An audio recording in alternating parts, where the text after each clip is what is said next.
noite, irmãos. A graça e a paz de Cristo seja com você. Vamos estar dando início ao nosso culto de louvor, de adoração. E convido você, nesse momento, juntamente com tua família, a estarmos orando ao Senhor, amém? Onde você estiver agora, por favor, feche os teus olhos, eleve teu coração a Deus. Vamos orar. Pai Santo, Deus querido, no precioso nome de Jesus a quem servimos, eu peço, por favor, vai visitando cada lar da tua igreja, vai trazendo, ó Deus, a tua presença de forma transbordante em cada lar.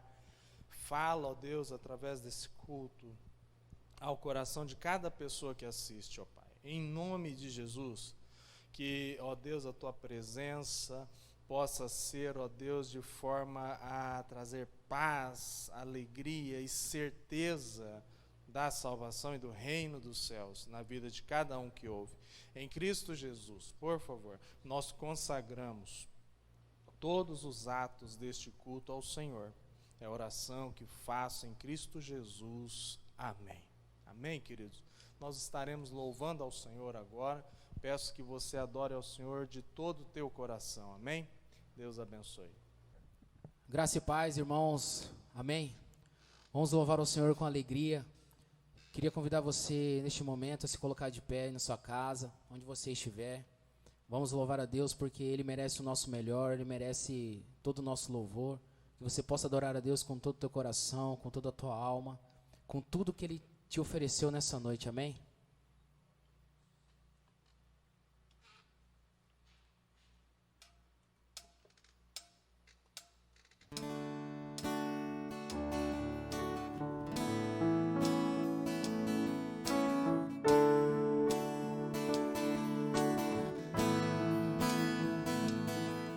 Eu louvo teu nome,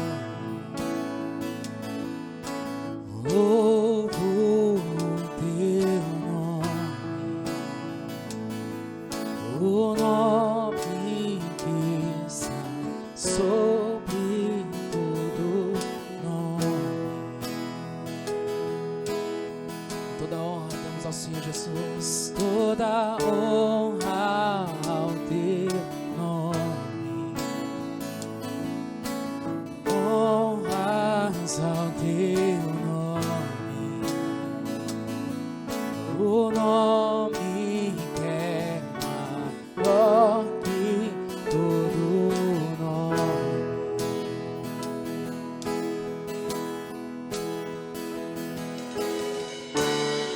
Seja exaltado, seja exaltado, seja exaltado, exaltado.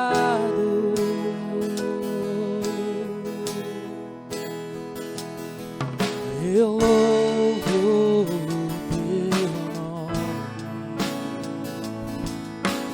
louvo teu nome,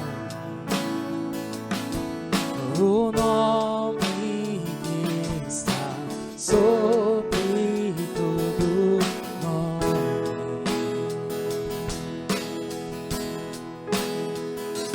Toda honra ao teu nome, honras ao teu nome, o nome que é maior que todo nome.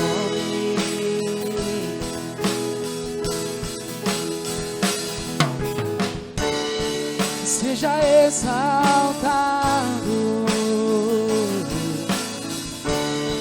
seja exaltado, seja exaltado, exaltado.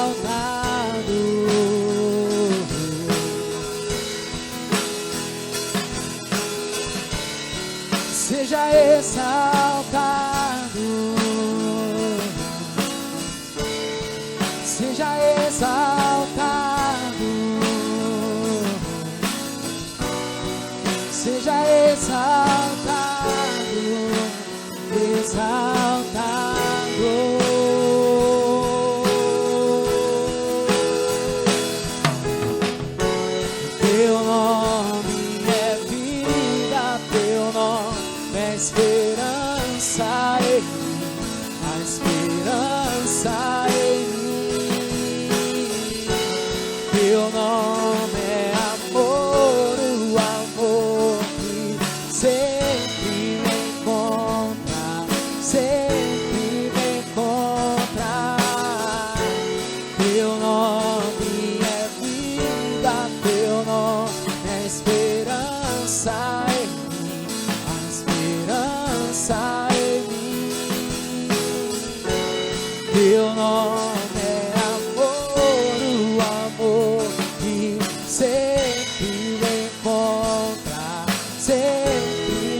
seja exaltado,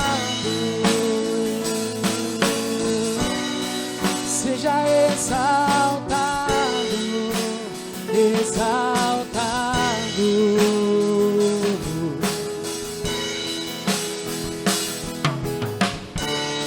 Seja exaltado, seja exaltado,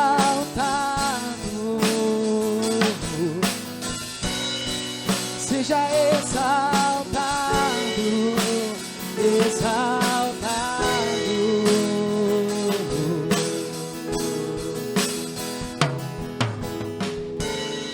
Seja exaltado, seja exaltado, Senhor, seja exaltado, exaltado. Somente ao Senhor Jesus toda honra, toda glória e todo louvor. Somente a Ele, somente o Senhor Jesus é exaltado nos céus e na terra. Ó Deus, nós te louvamos, ó Deus. Entronizamos o teu santo nome nessa noite, ó Deus. Pedimos a tua graça, a tua misericórdia, ó Deus, sobre nossas vidas. Vem, ó Deus, inunda nosso ser, ó Deus, inunda nossa casa nessa noite. Que o Senhor Jesus venha com o teu Espírito Santo, ó Pai, inundar nossos corações, ó Pai. Em nome de Jesus nós te agradecemos, porque o Senhor Deus é soberano nos céus e na terra.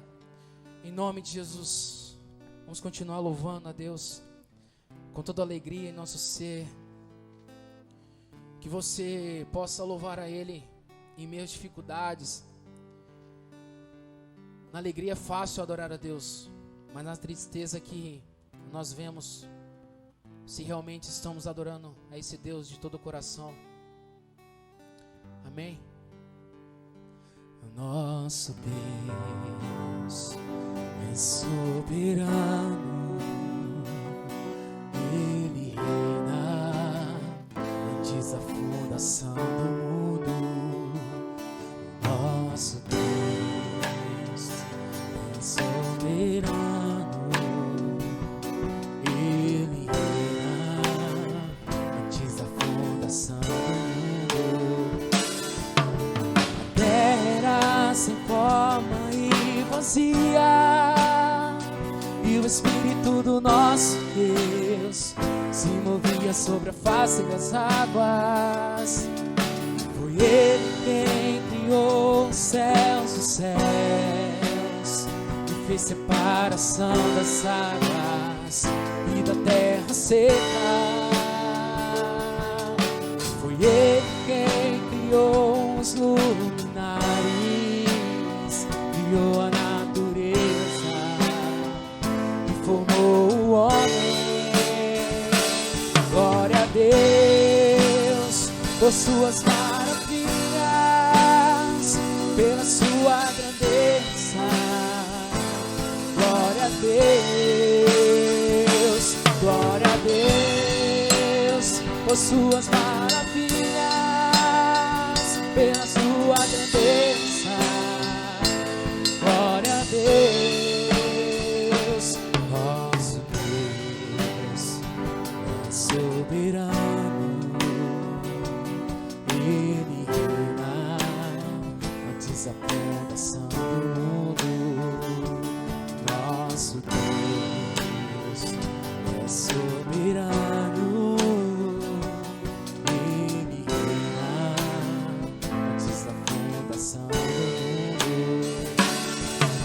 A terra se forma e vazia, e o Espírito do nosso Deus se movia sobre a face das águas.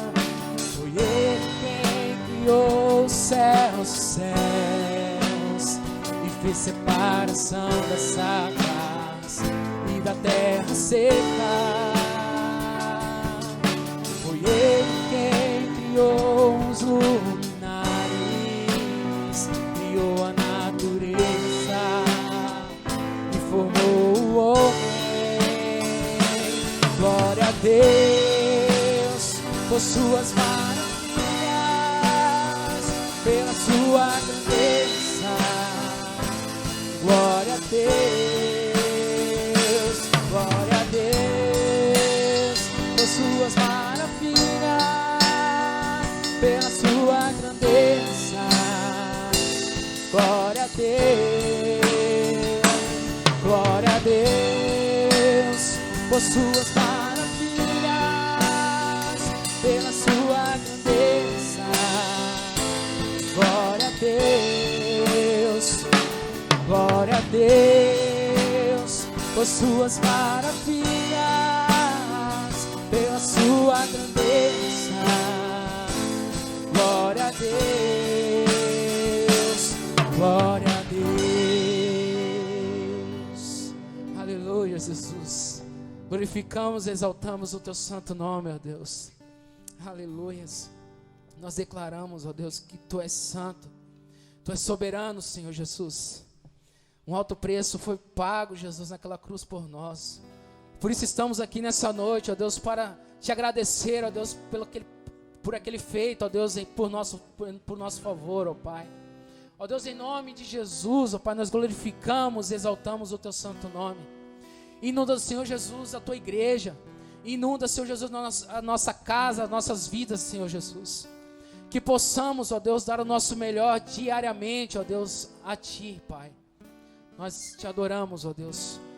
Vamos encerrar com essa canção, que somente tem a agradecer ao Senhor Jesus pelo alto preço que foi pago por nós naquela cruz. Amém.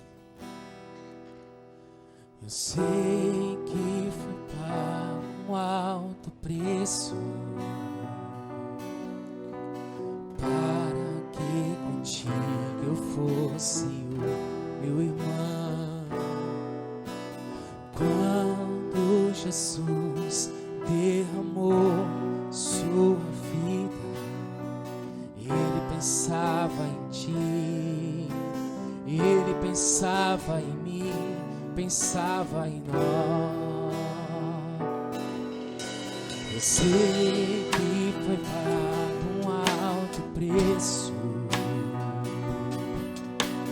para que contigo eu fosse o meu irmão.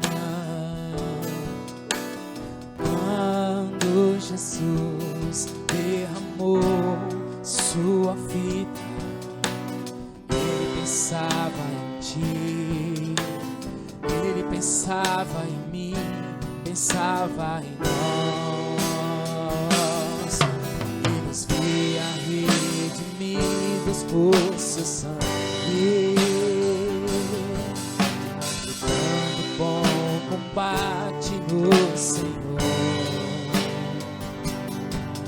lado a lado trabalhando, sua igreja edificando e rompendo as barreiras pelo amor. E na força do Espírito Santo nós proclamamos aqui e pagaremos um preço de sermos um só coração do Senhor. E por mais que as trevas me livrem e nos tentem separar, com os nossos olhos em Cristo, unidos iremos andar. E na força do Espírito Santo nós proclamamos a Ti e pagaremos um preço de sermos um só coração do Senhor. E por mais que as trevas me livrem e nos tentem separar, com os nossos olhos em Cristo, unidos iremos andar,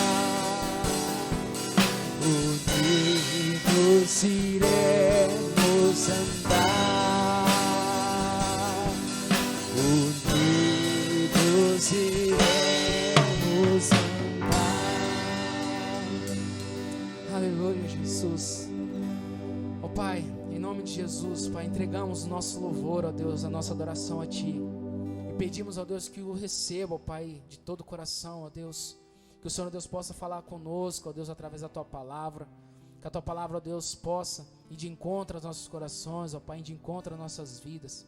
Ó Deus, continue a falar conosco, ó Deus, e que possamos terminar esse culto, ó Pai, cheio da Tua presença, ó Deus, cheio do Teu amor, ó Pai, que a Tua misericórdia possa nos alcançar nessa noite.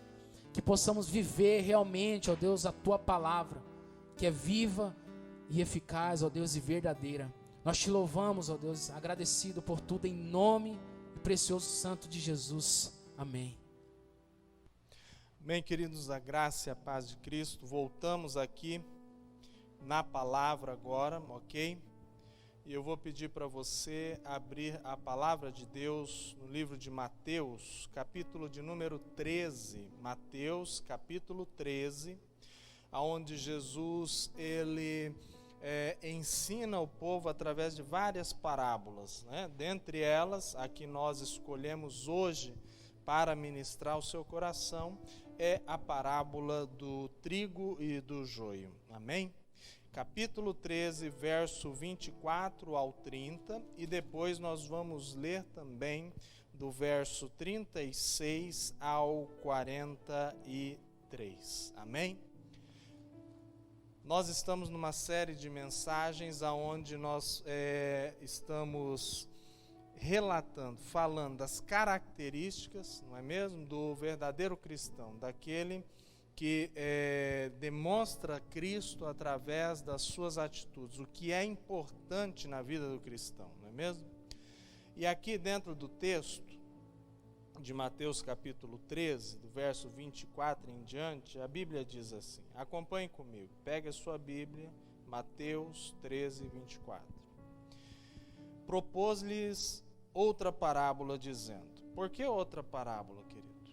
Porque no capítulo 13, até aqui, Jesus já havia falado sobre a parábola do semeador, e ele muda do semeador para a semeadura, que é o trigo e o joio. E diz assim, o reino dos céus é semelhante ao homem que semeia boa semente no seu campo. Enquanto, porém, os homens dormiam, veio o seu inimigo e semeou o joio no meio do trigo e se foi. Quando o trigo cresceu e frutificou, apareceu também o joio. Então, indo ter com ele os seus servos, do dono do campo, lhe disseram, Senhor, não semeaste tu no teu campo boa semente? Como então está cheio de joio? Respondeu-lhes ele, o inimigo fez isso. Perguntaram-lhe os servos, queres que vamos arrancá-lo? Ele, porém, lhes disse, não, para que ao colher o joio não arranqueis também o trigo com ele. Deixai crescer ambos juntos até a colheita. Por ocasião da colheita, direi aos ceifeiros, colhei primeiro o joio, amarrai-o em feixes para o queimar, então colham o trigo e guardai-o no meu celeiro. Amém? Jesus, ele ensinava através de parábolas, porque falava assim com uma grande multidão. Mas aos seus discípulos, assim como a você, discípulo de Cristo, homem e mulher que está assistindo essa pregação com o intuito de aprender mais da palavra de Deus, Jesus ensinava explicando as parábolas, ok? E nós vamos então ler agora a explicação dessa parábola. Versículo agora de número 36, o mesmo capítulo. Logo depois que Jesus ele fala sobre a parábola do trigo e do joio, a Bíblia conta que ele deixa aquela multidão, ele estava em um barco, não é mesmo? E na praia uma multidão, e ele fala a parábola, ele deixa aquele barquinho, ele vai então para casa, e em casa ele explica a parábola do joio para os seus discípulos. Verso 36. Então, tendo despedido a multidão, foi Jesus para casa. Chegaram ao pé dele os seus discípulos, dizendo, explica-nos a parábola do joio no campo. E ele respondeu, o que semeia boa semente é o Filho do Homem. O campo é o mundo. A boa semente são os filhos do reino. O joio são os filhos do maligno. E o inimigo que o semeou é o diabo. A colheita é o fim do mundo. Os ceifeiros são os anjos. Assim como o joio é colhido e queimado no fogo, assim será na consumação deste mundo. Mandará o Filho do Homem seus anjos, e eles colherão do seu reino tudo o que causa pecado e todos os que praticam o mal. E serão lançados na fornalha de fogo, onde haverá pranto e ranger de dentes. Então os justos brilharão como o sol no reino do seu Pai. Quem tem ouvidos para ouvir, que ouça. Amém? Glória a Deus. Vamos orar. Querido Deus eterno Pai, obrigado pela Tua palavra, porque a Tua palavra, ela é o bastante. A Tua palavra, ó Deus querido, é a revelação do Senhor para a nossa vida. A Tua palavra, ó Deus, com a orientação do Espírito Santo, ela é vida em nós, para todo aquele que a aceita, para todo aquele que tem desejo de vivê-la e a vive. Ela é vida, ela é autoridade, ela é força do poder de Deus para vencer o dia mau. E nós te bendizemos por lê-la, nós te bendizemos porque ela se explica para nós, aqueles que te amam. Pai Santo, fala conosco, nós te pedimos em nome de Jesus, amém. Amém.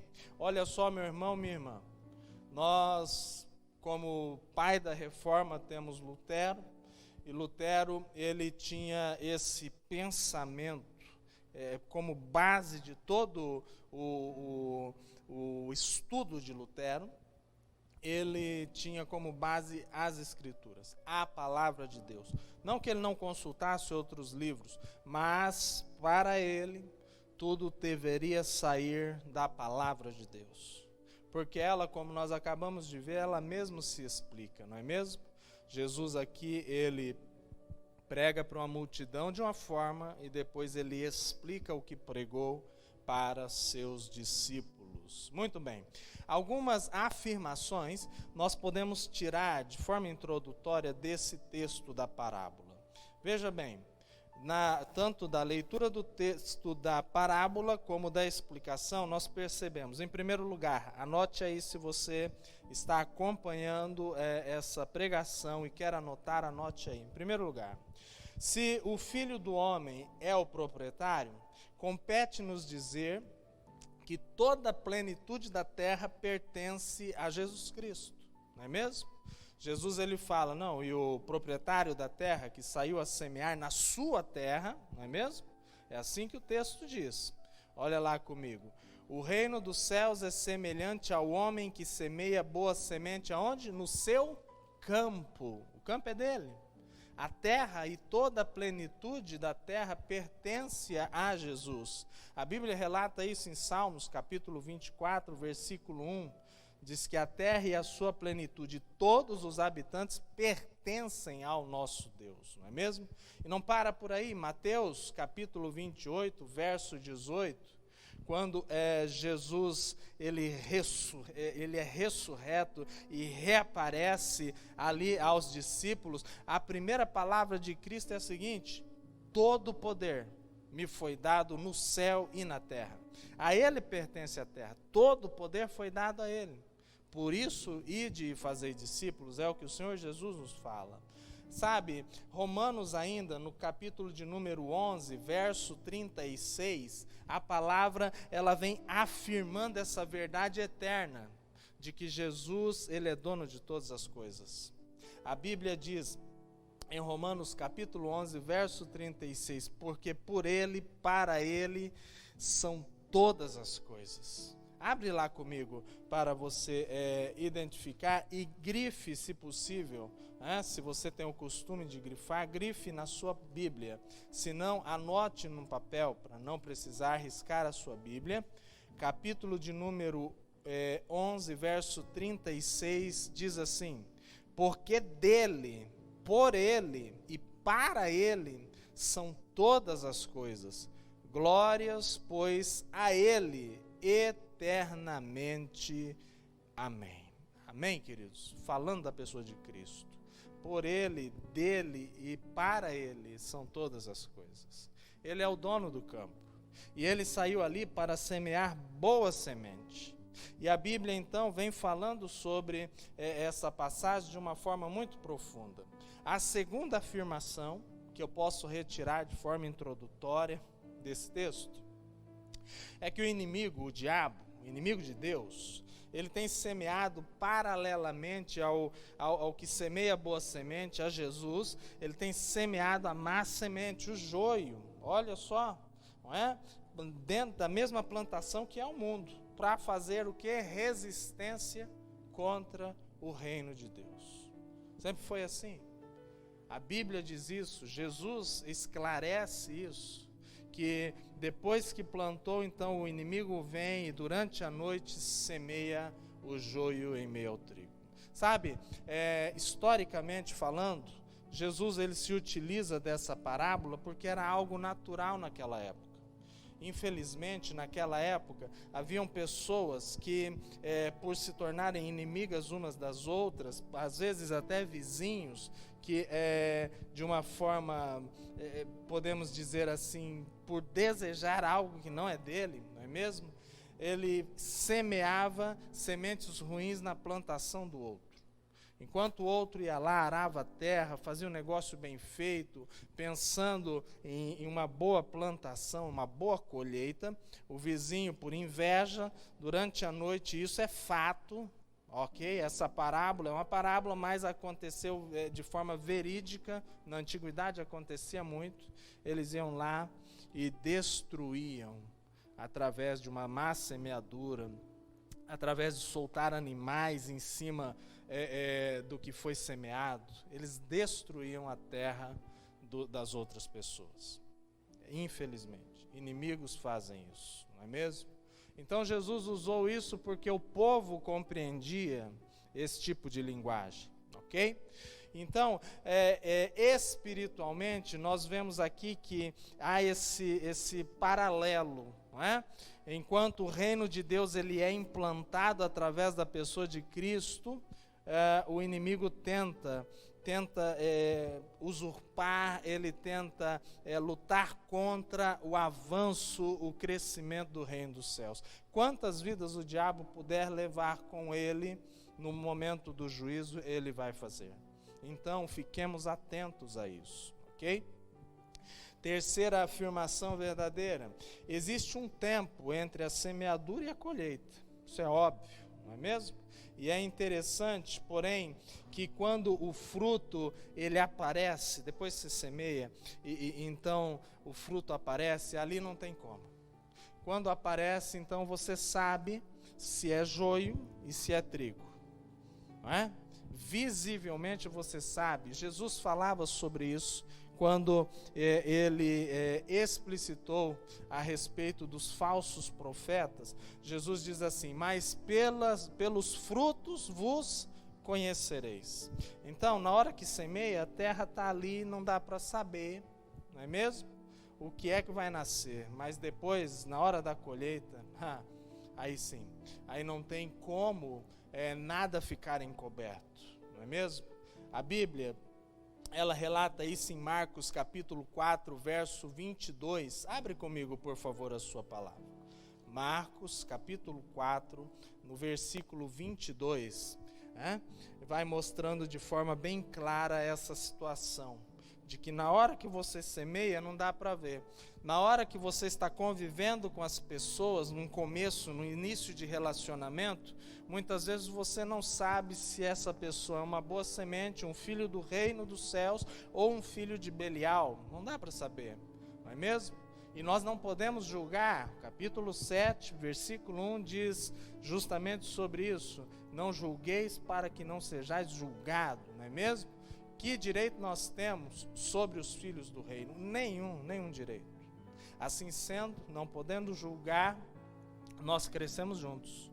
Trigo e joio crescem juntos. Só que chega um momento em que essa verdade que nós vamos ler agora, ela se torna efetiva. ela acontece. Olha só, 4:22. Não há nada encoberto que não haja de ser revelado.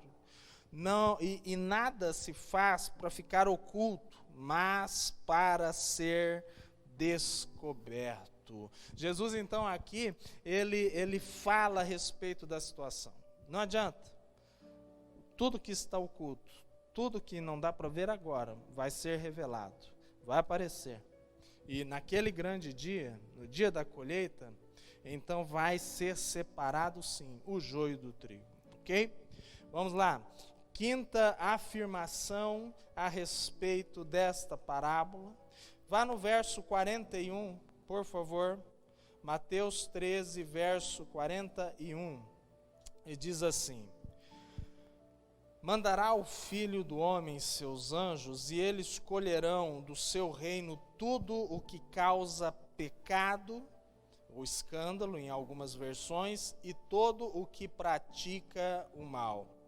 O verso 41, ele afirma que tanto os incrédulos, como também os falsos crentes, que provocam escândalo no meio do povo, e no meio dos verdadeiros discípulos, serão lançados na fornalha de fogo.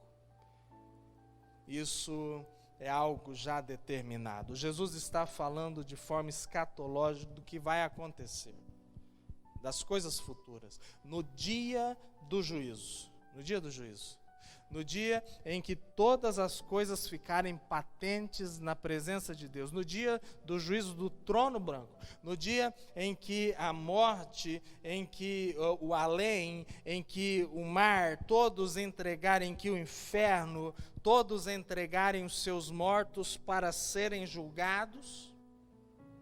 A Bíblia relata que o Senhor Jesus, ele enviará os seus ceifeiros, não é? Os ceifeiros de Deus, de Jesus, são os anjos, e os santos anjos de Cristo.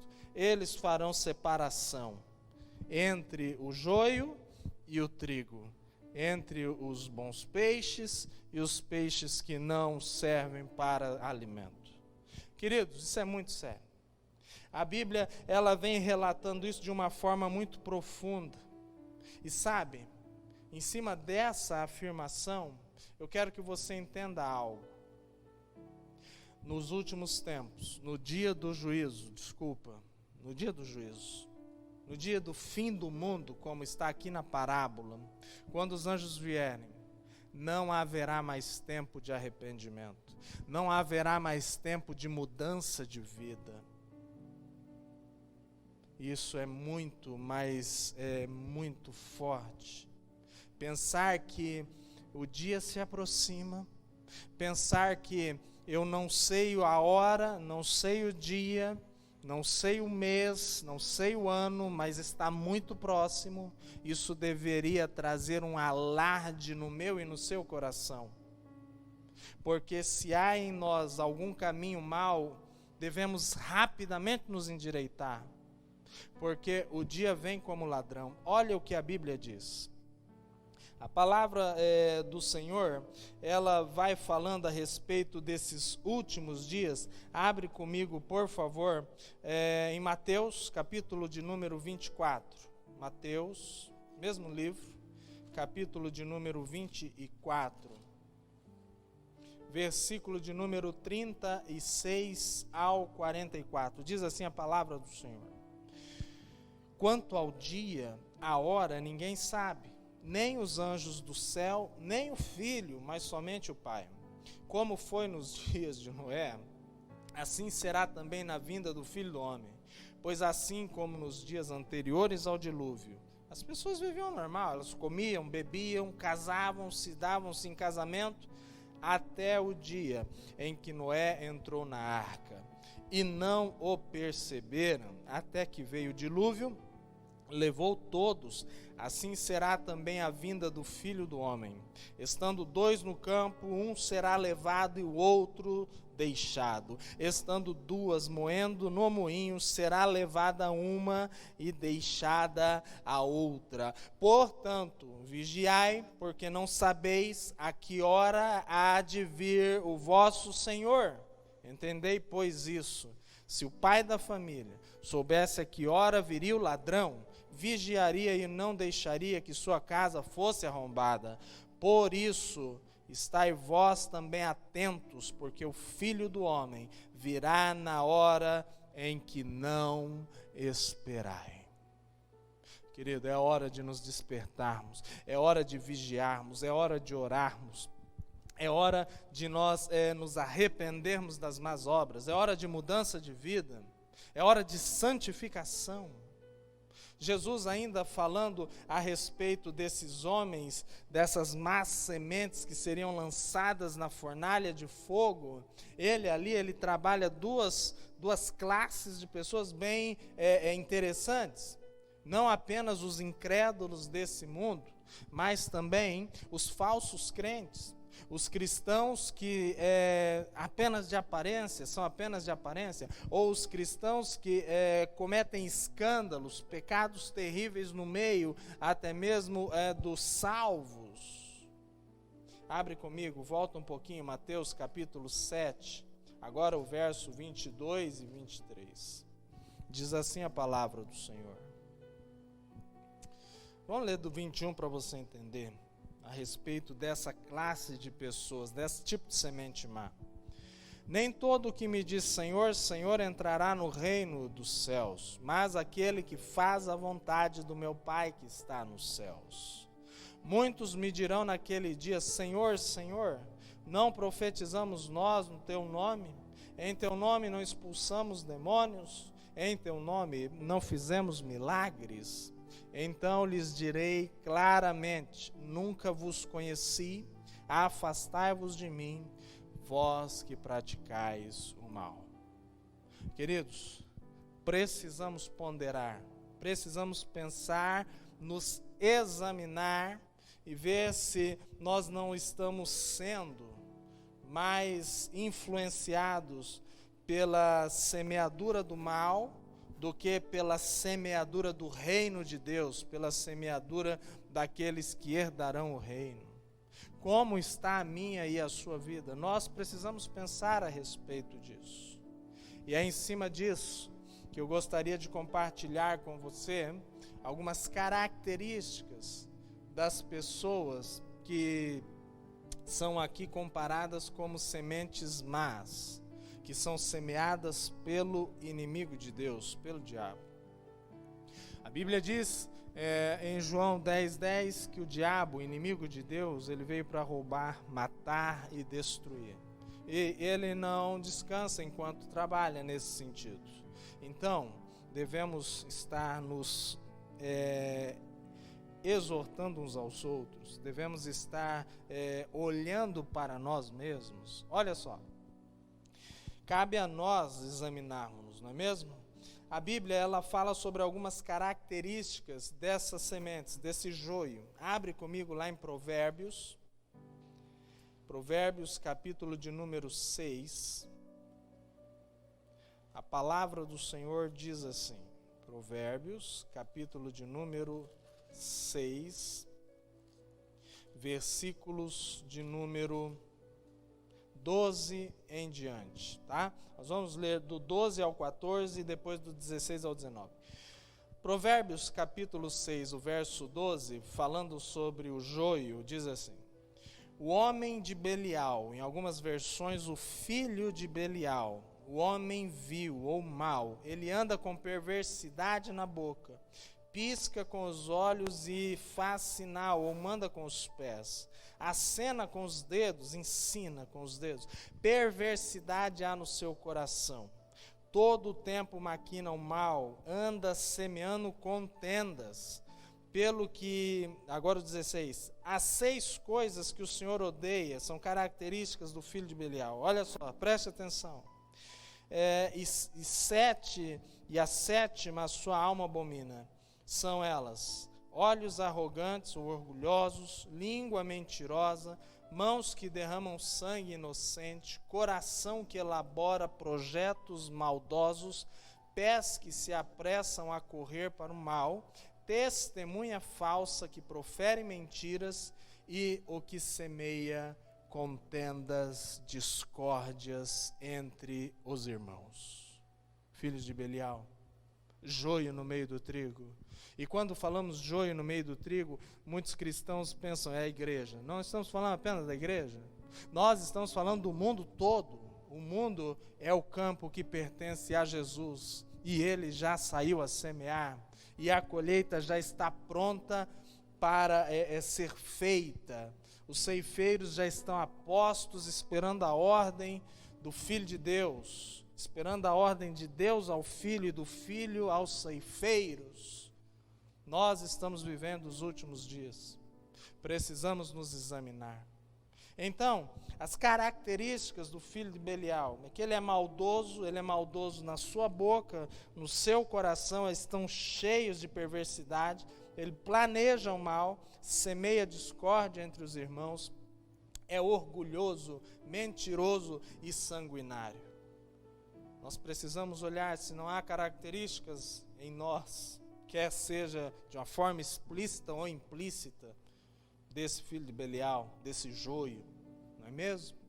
E, queridos, identificando isso, nós precisamos nos posicionar rapidamente com Jesus. Sabe, a Bíblia também nos mostra como nos tornar uma boa semente do reino de Deus. Isso é muito importante. Não mostra apenas o lado negativo, não mostra as características apenas deste homem mau, mas mostra como nós nos desvencilhamos desse mundo maligno, não é? Pastor, mas o mundo não é de Jesus? Sim, toda a glória e toda a plenitude. Então por que é mal?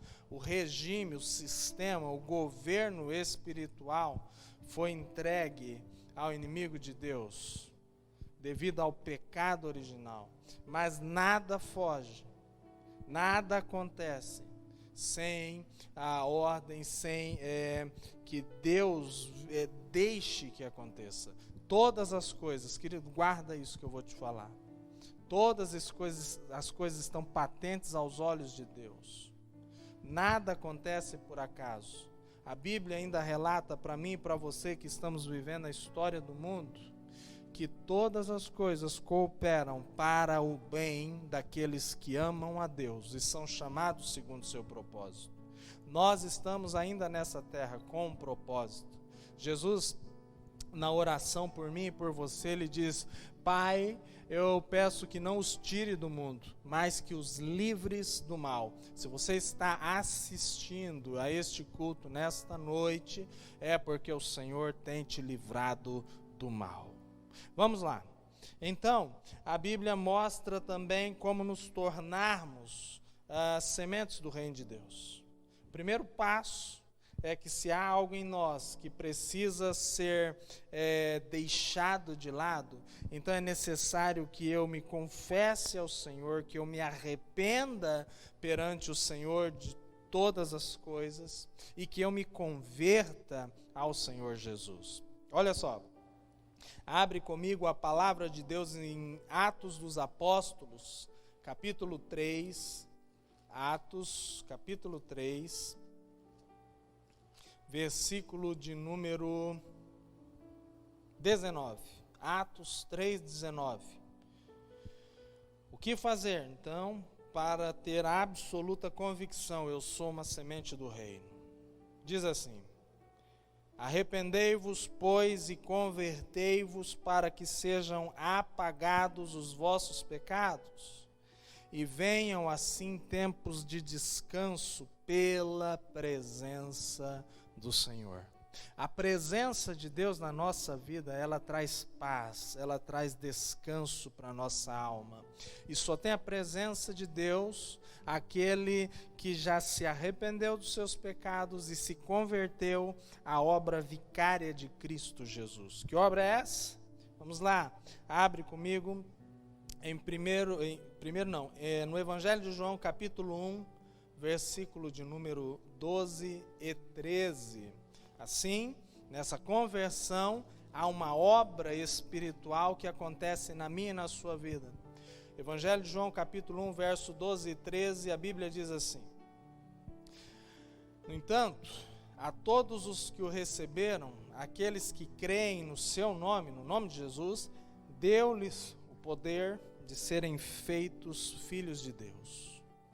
Filhos nascidos não do sangue, nem da vontade da carne, nem da vontade do homem, mas de Deus, da vontade de Deus. É-nos necessário esse arrepender e convertermos-nos a Cristo, aceitá-lo, crer no nome dele, no que ele fez, para que nós possamos nascer de novo no reino de Deus, ainda que na terra, mas quando cremos em Cristo, confessamos a Jesus como nosso Salvador e Senhor, nós nascemos no reino de Deus. Nós crescemos no reino de Deus. E no dia do juízo, seremos colhidos para o reino de Deus.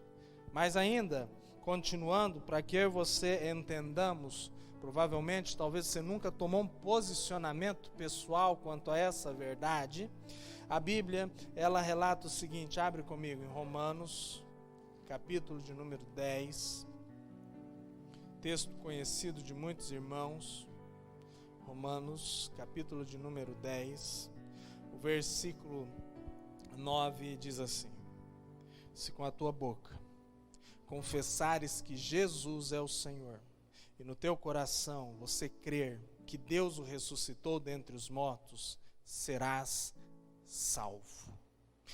Pois com o coração se crê para a justiça, e com a boca se faz confissão para a salvação. Todo aquele que nele crer, em Jesus, não será confundido. Amém? Então, o primeiro passo é esse. É entender que Jesus, quando ele morre na cruz do Calvário, ele morre substituindo a minha e a sua vida. O sangue dele é derramado para apagar o meu e o seu pecado.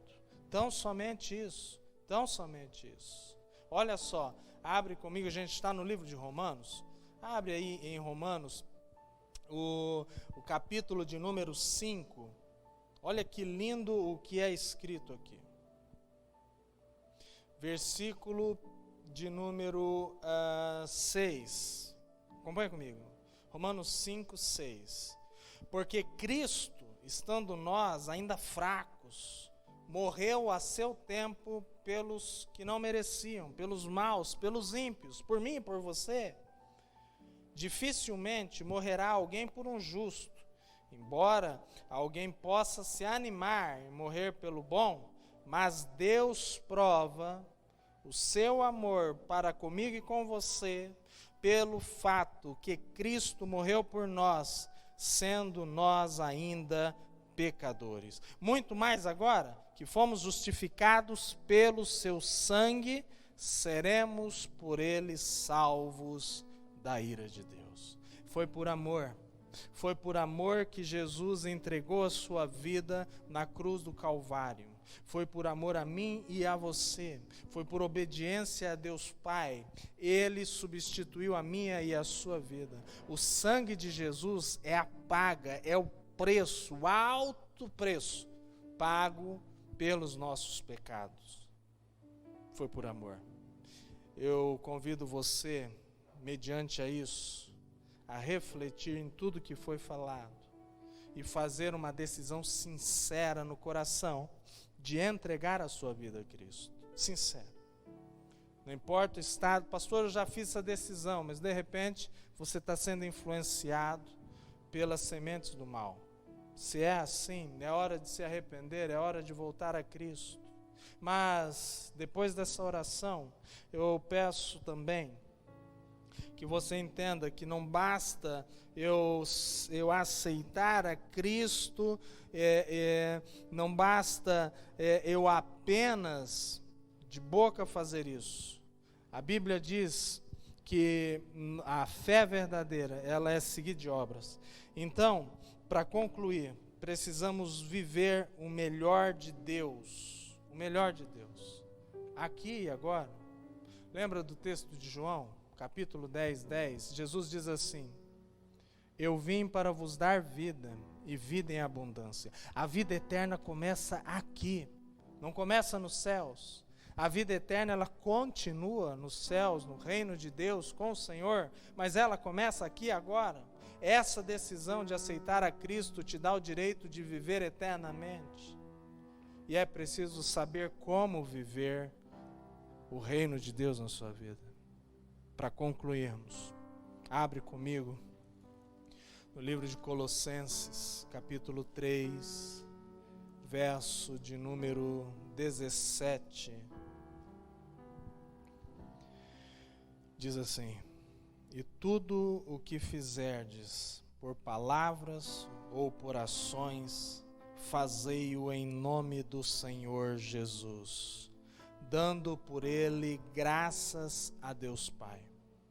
Você é de Jesus, você é uma semente do reino, você estará presente na colheita e os anjos vão te separar para que você brilhe como o sol no reino do teu Deus.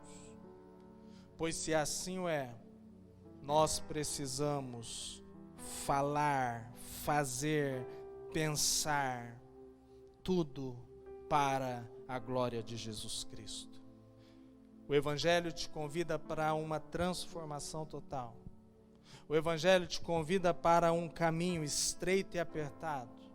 O Evangelho te convida para viver a eternidade ao lado daquele que era, é e sempre será o dono de todas as coisas.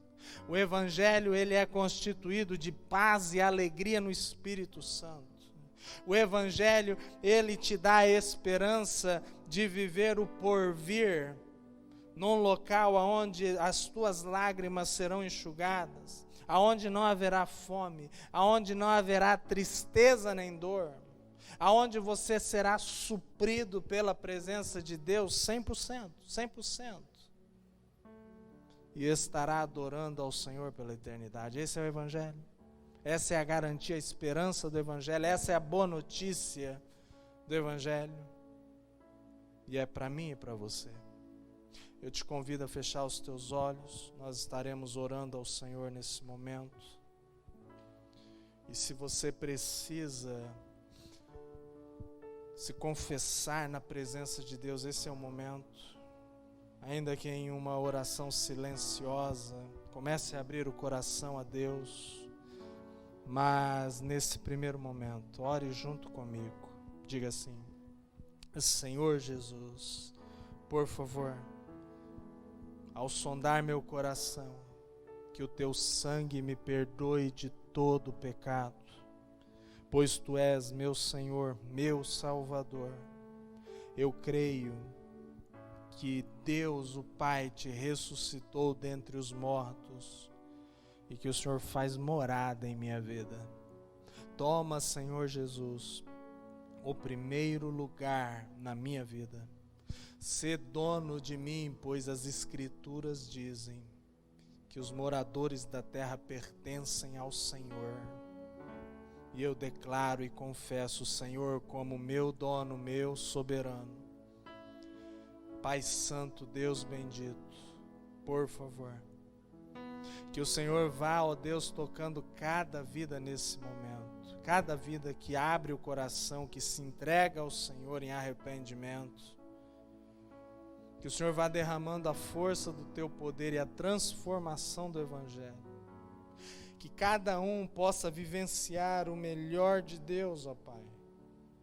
Ainda em meio a esse momento, a esse cenário de caos e dificuldade. Porque o Senhor não nos livra, ó Pai, das tribulações, mas o Senhor nos livra nas tribulações. O Senhor está conosco na tempestade. O Senhor manda que a tempestade se cale de dentro dela. O Senhor é poderoso. Nada é impossível ao Senhor. E eu peço, vai visitando cada coração, cada lar. Aonde há tristeza, derrama, ó Deus, bálsamo de alegria. Aonde, ó Pai, há espíritos, ó Pai, depressivos, que o Senhor derrame, ó Deus, a presença graciosa do Teu Espírito Santo trazendo ânimo. Que a Tua palavra tenha bom ânimo, eu venci o mundo. Possa ser, ó Pai, com quem está se sentindo triste, enclausurado. Deus, aonde há espírito de solidão, Que o Senhor possa, ó Pai, nesse momento, com o teu abraço, ó Senhor, trazer, ó Pai, a tua presença nesse lar. Pai Santo, Deus querido, aonde há, ó Deus, incerteza, medo, insegurança, que a tua presença possa trazer a esperança e a confiança de dias melhores e do reino dos céus, para que vivamos eternamente. É a oração, ó Deus, que fazemos no precioso nome de Jesus Cristo. Que a tua graça, a bênção do Senhor e a presença amorosa, cuidadora do Espírito Santo seja com cada lar, ó Pai, que assiste, ó Deus, a este culto. É a oração que eu faço no nome de Jesus. Amém. Que Deus abençoe a sua vida. Um grande abraço. Amém.